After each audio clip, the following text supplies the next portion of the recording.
Hey everyone, and welcome back to Fantastic Fermentations, your home for all things homebrew. I am your host Ricky, and today we're going to be doing a tasting of the Blackest Beautiful Stout, specifically the recipe from Atlantic Brew Supply.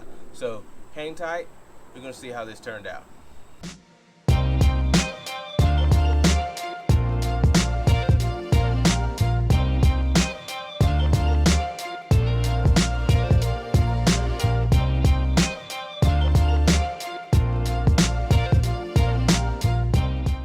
Once again, welcome everyone. This is the opening day of football season. As you can see, I'm repping for my home team, the Panthers here. And we're going to taste up the first beer of the fall that I brewed, which is the Blackest Beautiful Stout. It's an Imperial Oatmeal Stout. The recipe's at Atlantic Brew Supply. I'll link it down below in the descriptions, just in case people want to purchase it and brew it themselves, or you can just go on, if you got a local homebrew shop, you can look at the recipe and get it from them. But ABS is more than willing to put this together and ship it to you, and I would suggest doing that because Todd and the team there work extremely hard to make things happen for you guys. And who knows, you may even get some amazing artwork on your box, on your bag, inside your package. You never know. Those guys do a lot of things cool over there. But yeah, we're gonna go through, taste this beer, and see what's up with it. So I brewed it a while back. It was a great brew day. I think it rained on me that day. It started well, ended kind of crazy. I'm pretty sure it rained on me, but we got it done. We got it fermented, and we're gonna try it up. I have tried a couple of the commercial examples, and as you can imagine, with so many different breweries brewing this beer, there are some variations. I've had a peanut butter version, I've had chocolate version, I've seen some people, I know Jester King did a fruited version, which was pretty cool. This one is just standard. I didn't do anything out of the way to it. I wanted to give you guys a review of what the base recipe tasted like. So I said, I'm gonna keep it low key, keep it tame. I may come back, do it again, but with some variations, and kind of give y'all some tasting notes on that.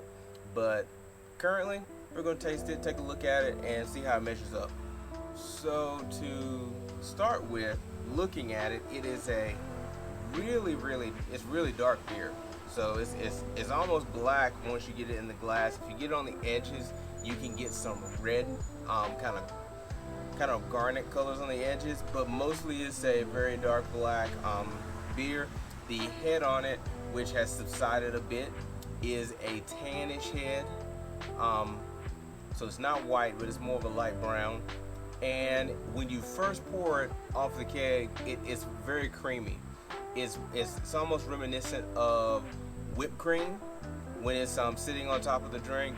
So it's very beautiful head, fine bubbles on this. So it looks really good. I would imagine some of the fruited versions would have a different color to the head, but this one pretty plain and tan. Let's get an aroma on it. So it's heavy on the roast. Now the other versions, some of the commercial versions I've had, have not been as roasty as this. I don't know if they changed up their recipe a little. This one, the roast really comes from probably a quarter pound of black patent. Also, there's a half pound of chocolate rye, and there is 3/4 of a pound of roasted barley. So there's a lot of dark malts, but that quarter pound of black patent could be the culprit.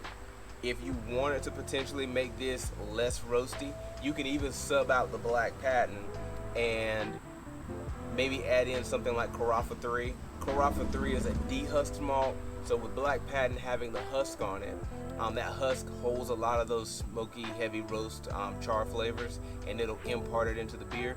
If you go with a Carafa 3, you get the same color benefits of that black malt, but you don't get that heavy roast. So if you're a person that doesn't like heavy roast, then maybe you can make that substitution. This be a beer that kind of better suits your palate. but very heavy on the roast quality. I do get some back in the back hints of like a dark chocolate, but that roast is very upfront. I don't really get any hop presence on it. Don't get any sweetness in the aroma. Just mostly really nice roasty aromas. So let's give it a taste.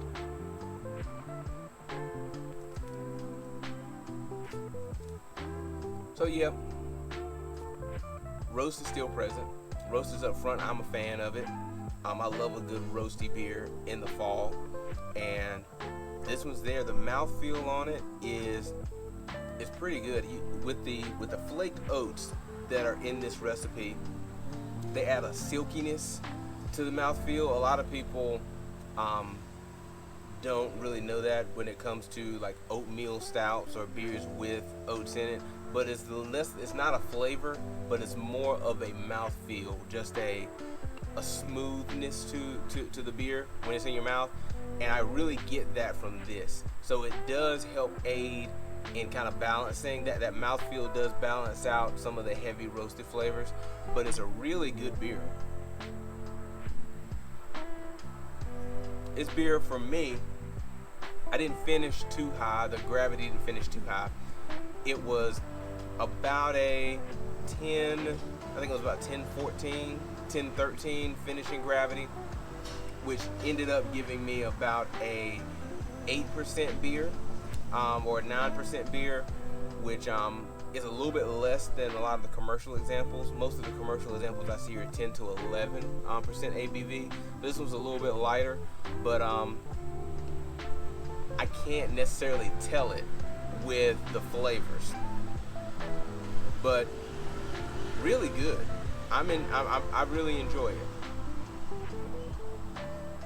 The carbonation on it is it's not overly carbonated. I kind of did it on the low side just so it wasn't like, too dancing on the palate, because I don't like my fall beers to be that spritzy. So on like a summer beer, or Belgian beer, then I can dial up the carbonation a little bit. But on this, keep it on the lower end of where you like it. But really, really fine recipe. I would think the only thing that I would say I'd change is that black patent. If you don't like heavy roasted, like really heavy roasted flavors, but if you do, this is a really good beer to try to just dabble your toes, or for the first time get into a big stout. I did a split mash on this, what they call a reiterated mash. So if your mash tun won't hold all the grain to make a really big version of this beer, you can always split it up like I did. I didn't see any loss in efficiency. It was pretty much spot on. Actually, I think it was a little over efficient once it came down to it. So very, very good technique. If you don't have mash tun space for a beer this big, you can split it in half, mash one half, and then mash the second half, and you'll be just fine.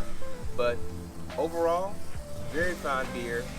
And of course, very fine cause that the proceeds are going to. So some of the proceeds are going to the ACLU of North Carolina.